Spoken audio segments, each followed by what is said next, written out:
Hola, ¿qué tal amigos de YouTube? El día de hoy vamos a estar abarcando el tema 8, el cual habla sobre la enfermedad de Wilson, la hipocalcemia, la galactosemia, hablamos sobre lo que es el síndrome de Alport y también el de Edward. Hola, ¿qué tal? Mi nombre es Yanikira Rivera y hoy le voy a estar hablando de lo que es la enfermedad de Wilson. Tenemos que tener claro que la enfermedad de Wilson es un trastorno hereditario frecuentemente que es causado por lo que es una acumulación del cobre en el hígado, en el cerebro y también en lo que son los órganos vitales.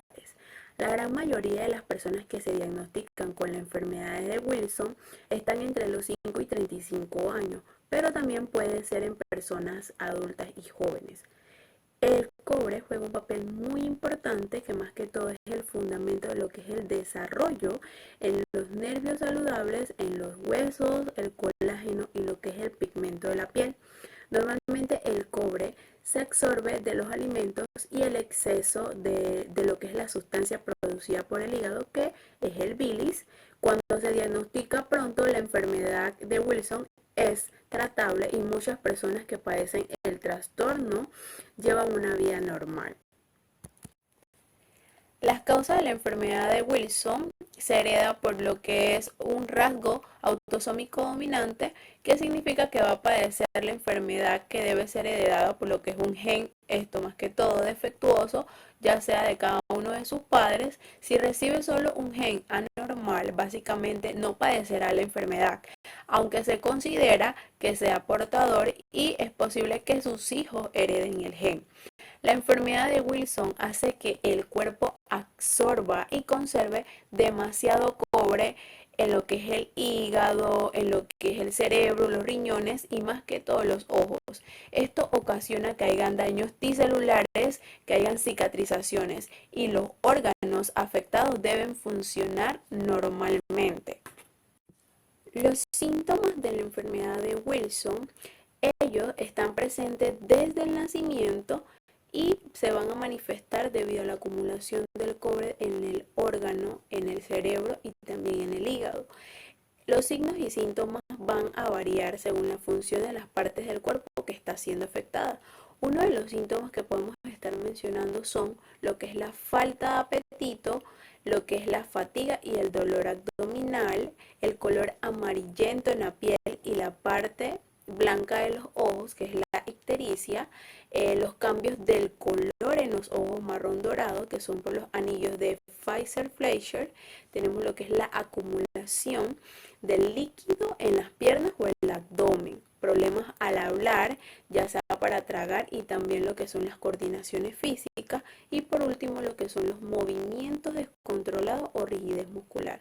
Debemos mencionar también lo que son los factores de riesgo porque es muy importante, que puede correr el riesgo mayor de tener la enfermedad de Wilson si los padres o hermanos tienen la afección. Entonces se debe preguntar al médico si es necesario que se realice más que todo un análisis genético para determinar si tiene la enfermedad de Wilson.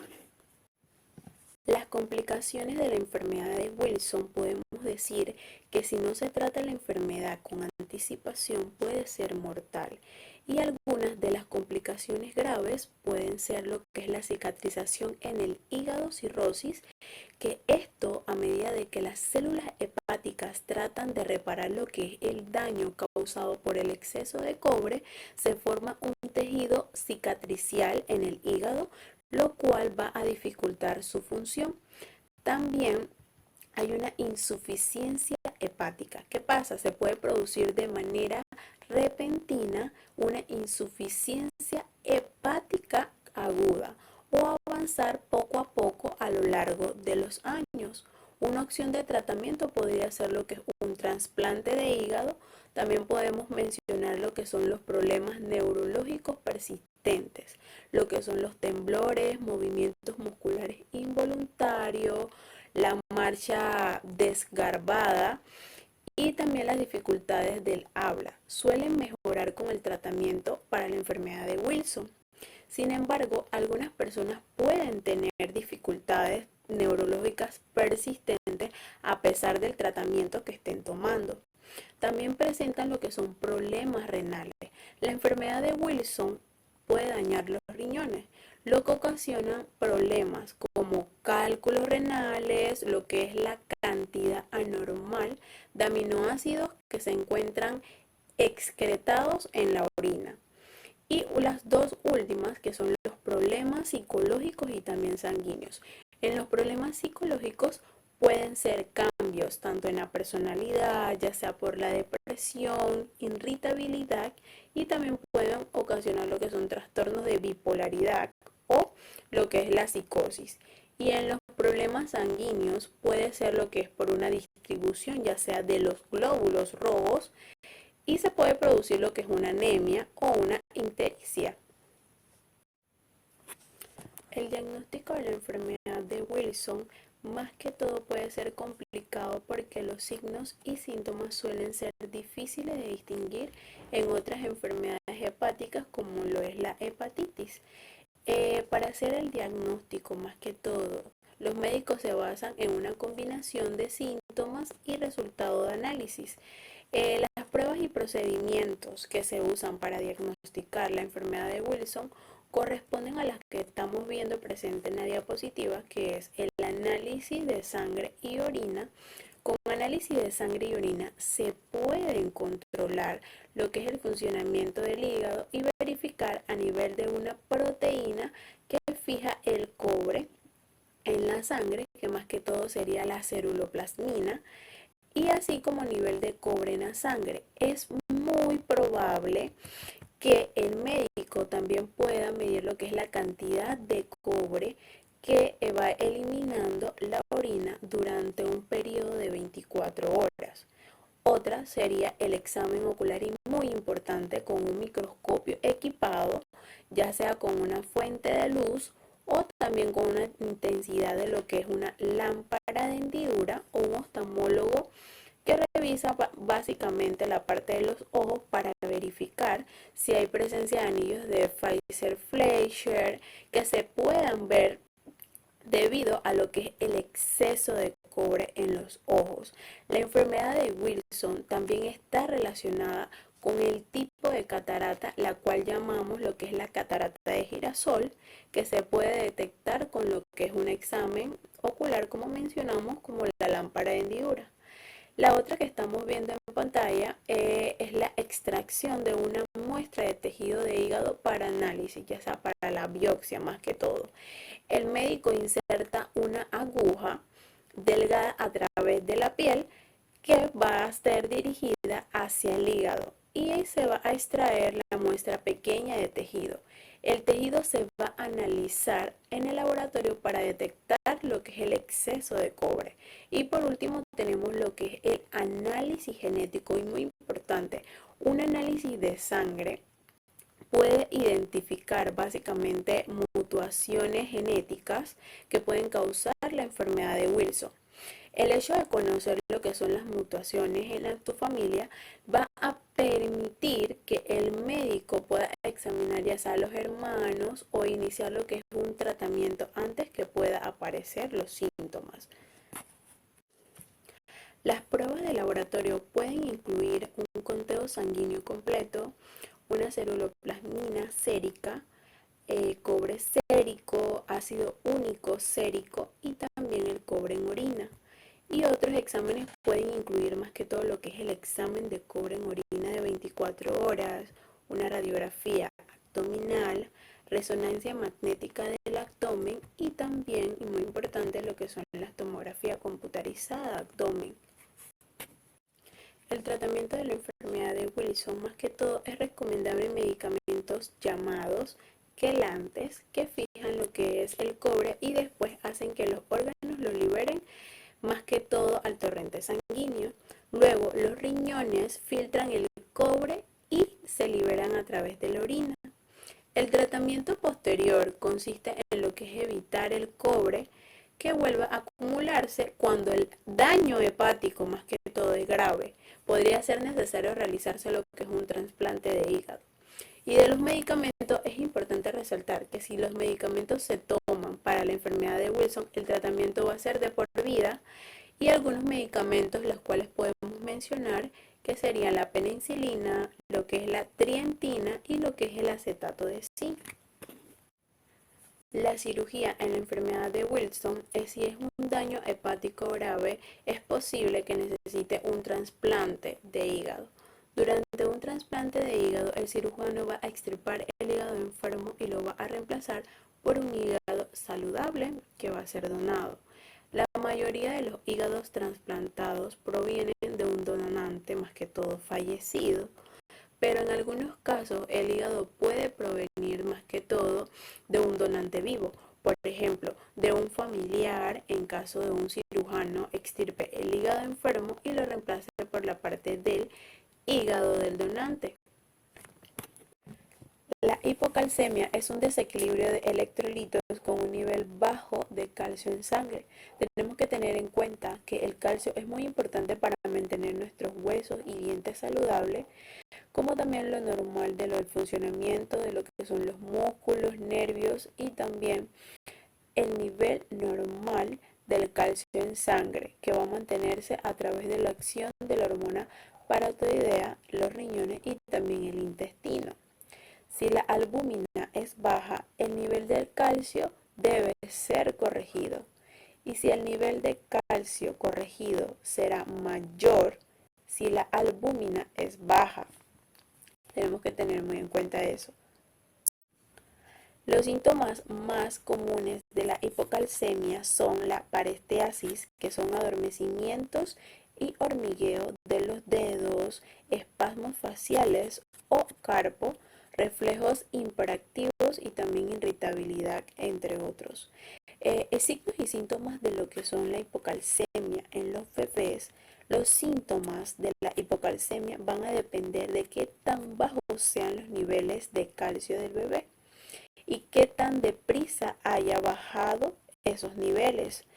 Un bebé con hipocalcemia puede presentar los siguientes síntomas, ya sea estar inquieto o irritable, vomitar, parecer débil o con un cuerpo laxo, tener tics, temblores o estar agitado, no alimentarse bien y también tener lentitud. Las causas generales de la hipocalcemia. Hay muchas patologías que pueden llevar a una hipocalcemia, entre las que se pueden destacar lo que es un hipoparatiroidismo, una pancreatitis aguda, déficit de la vitamina A, como también lo que son enfermedades renales. Las causas a nivel de la hipocalcemia en los bebés, más que todo ocurre cuando la cantidad de calcio en la sangre puede ser disminuida por muchas situaciones. En esta podemos mencionar lo que es la dieta del bebé que contiene poco calcio. Esto puede ocurrir cuando al bebé se le alimenta con fórmula básicamente hecha en casa o una fórmula diluida en agua. Y también lo que es la dieta del bebé que contiene muy poca vitamina D. La vitamina D es encargada de ayudar al cuerpo de absorber el calcio. Entonces se encuentra en la fórmula infantil que básicamente se compra en las tiendas. Los bebés se alimentan únicamente con leche materna y ellos también necesitan lo que son suplementos de vitamina D. En esta diapositiva vamos a estar abarcando tres puntos importantes, que es la prevención, el diagnóstico y el tratamiento de la hipocalcemia. Como primer punto tenemos lo que es la prevención. No todas las causas de hipocalcemia se pueden prevenir, pero una buena alimentación puede ayudar al bebé a comenzar una vida de manera sana. La leche materna y la fórmula infantil tienen la cantidad adecuada de vitaminas y minerales para los bebés. El otro punto que hablamos sobre el diagnóstico, el punto más importante, que es la determinación del nivel de calcio en la sangre. Es decir, la hipocalcemia básicamente se detecta mediante un análisis de sangre rutinarios. Antes de que aparezcan los síntomas claros, se efectúa un análisis de sangre que permite más que todo evaluar la funcionalidad renal, medir las concentraciones de magnesio, de fosfato de hormona paratiroidea y de vitamina D. También se mide lo que son las concentraciones sanguíneas y de otras sustancias con el fin de determinar cuál es la causa. Y el otro punto importante es el tratamiento que se lleva a cabo, en el cual son tres puntos importantes, que es el gluconato de calcio por vía oral, más que todo en presencia de tétanos, el calcio por vía oral para hipoparatiroidismo posoperatorio y por último el calcio y vitamina D por vía oral para lo que es la hipocalcemia crónica. La galactosemia, más que todo, es una concentración elevada de galactosa en la sangre. Es una más. Hay diferentes tipos de galactosemia en el cual el gen se ve envuelto. El 1 tenemos lo que es la galactosemia clásica tipo 1, que es la forma más común y la más grave de la enfermedad, causada por la deficiencia de la enzima galactosa 1-fosfato undiratransferasa GALT, debido a las alteraciones de las mutaciones en el gen GALT. Tenemos lo que son la galactosemia tipo 2, más que todo esta la más leve que la tipo 1. El síntoma principal es la catarata causada por la deficiencia de la enzima galactoquinasa debido a mutaciones en el gen GALK1. Y tenemos lo que es la galactosemia tipo 3, que puede ser la leve o moderada, causada por la deficiencia de la enzima galactosa en pimerasa debido a las mutaciones de lo que es el gen GALE. Básicamente son los tres tipos de galactosemia. Los síntomas de la galactosemia, más que todo, los principales son lo que son convulsiones, irritabilidad, letargo, alimentación deficiente, es decir, que el bebé se niega a tomar la fórmula que contenga leche, lo que es poco peso de aumento, coloración amarillenta de la piel y también de la esclerótica, ictericia, vómitos y diarrea. Más que todo hay un estancamiento en el crecimiento normal. Si no se trata los síntomas, pueden ocurrir lo que son complicaciones tardías. Estos pueden incluir, como vemos en la imagen, opacidades en el cristalino, conocida como cataratas, hígado agrandado, bozo agrandado y también lo que es la discapacidad intelectual, como también daño cerebral. En esta diapositiva vamos a hablar de dos puntos importantes, que es las causas y el diagnóstico. Las causas. La galactosemia es un trastorno hereditario. Esto quiere decir que se transmite de padres a hijos. Si ambos padres básicamente portan una copia defectuosa del gen que causa esta enfermedad, cada uno de sus hijos va a tener un 25% de probabilidades de resultar afectado. Es decir, si a un bebé con galactosemia se le da leche derivado de la galactosa, básicamente esto se va a acumular en el organismo de bebé y va a causar un daño, ya sea en el riñón, en el cerebro, en los riñones y también en los ojos. El otro punto importante es el diagnóstico. La mayoría de los bebés en los Estados Unidos son examinados para detectar la galactosemia al nacer. Una pequeña muestra de sangre se toma mediante un pinchazo en el talón. Básicamente también es posible diagnosticar la galactosemia durante el embarazo por medio de una amniocentesis. Este examen se hace solamente si el bebé tiene básicamente un alto riesgo de tener la enfermedad o condición. El tratamiento de la galactosemia se trata de más que todo la eliminación por completo de la dieta del niño afectados por todos aquellos productos o más que todo alimentos que son fuente de galactosa, es decir, la leche y todos sus productos de lácteos. A los bebés se le puede dar de comer leche maternizada con una fórmula a base de soya o soja, otras leches maternizadas libres de lactosa, fórmula a base de carne o nustramigen, una fórmula a base de hidrolizado de proteínas y también se recomienda básicamente ciertos suplementos de calcio. ¿Qué es el síndrome de Alport? El síndrome de Alport es una enfermedad hereditaria que afecta a las membranas basales, causada por alteraciones en una de sus proteínas estructurales, el colágeno tipo número 4. Afecta a los riñones y da lugar inevitable a la fibrosis renal progresiva y a la insuficiencia renal de la fase terminal. El síndrome de Alport se caracteriza por la triada sintomática de nefropatía, hipoacusia y alteraciones oculares. Defecto genético del cromosoma X. El síndrome de Alport suele estar asociado y se puede encontrar en el cromosoma X hombres. Sin embargo, este también se puede encontrar en las mujeres sin experimentar ninguno de sus síntomas y transmitir el gen defectuoso a sus hijos. Cuando el síndrome de Alport está presente en las mujeres, sus síntomas suelen ser leves o mínimos. Sin embargo, cuando los síntomas están presentes en los hombres, suelen ser pronunciados y la enfermedad puede progresar rápidamente.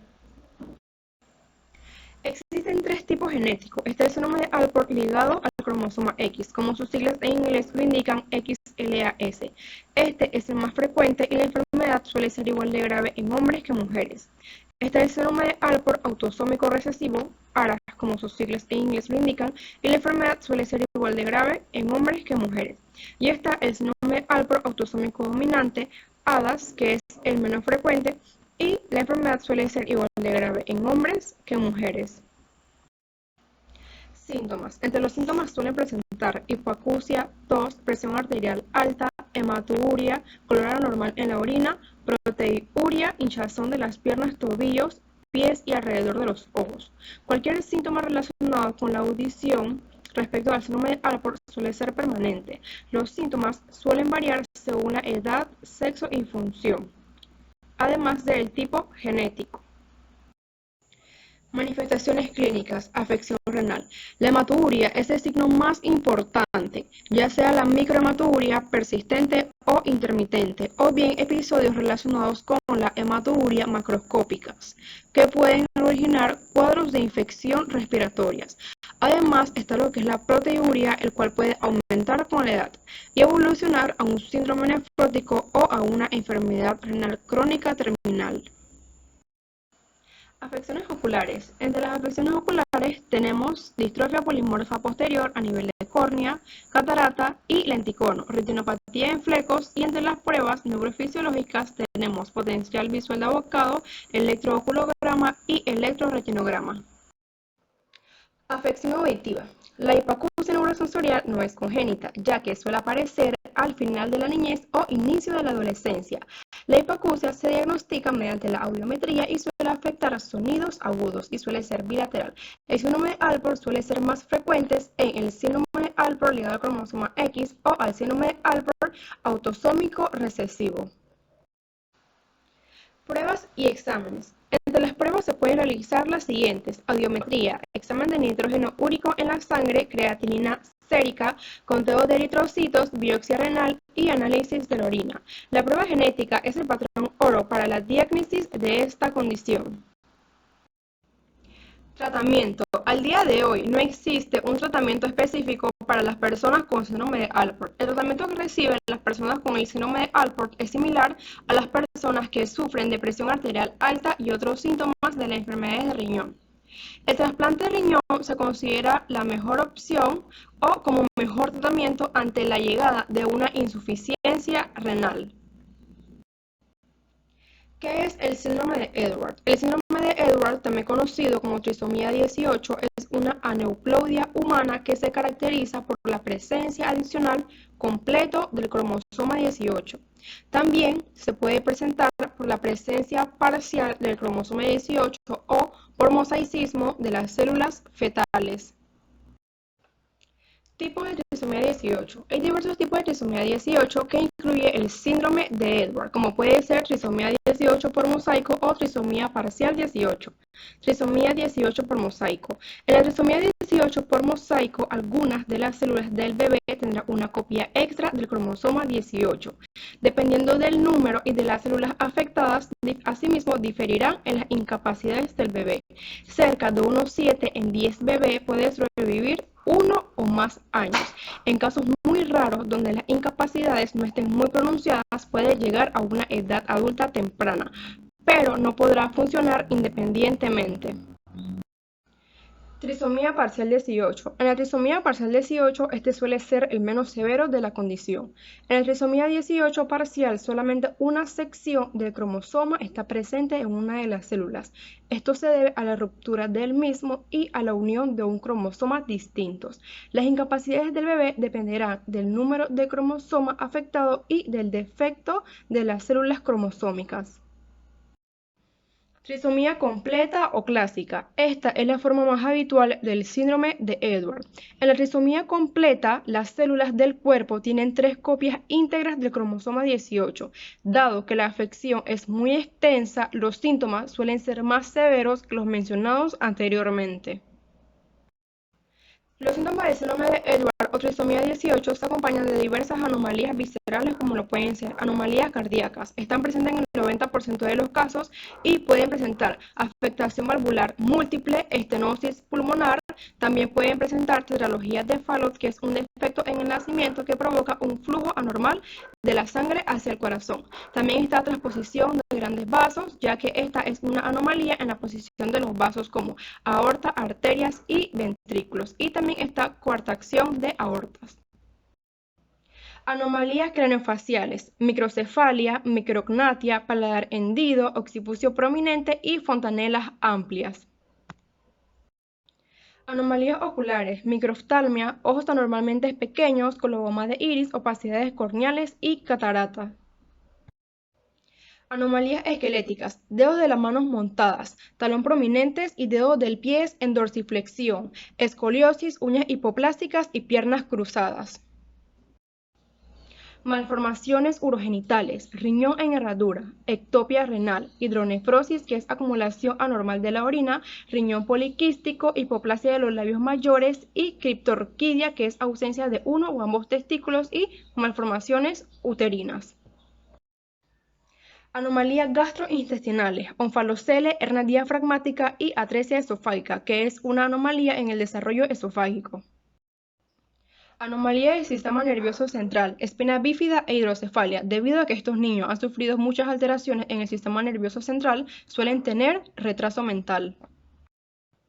¿Cómo se diagnostica? El diagnóstico prenatal es posible debido a las múltiples malformaciones visualizadas a través de una ecografía, por lo que se recomienda el estudio cariotipo, que es un estudio del cromosoma a través de la amniocentesis, que es la extracción del líquido amniótico y que posteriormente este se analiza.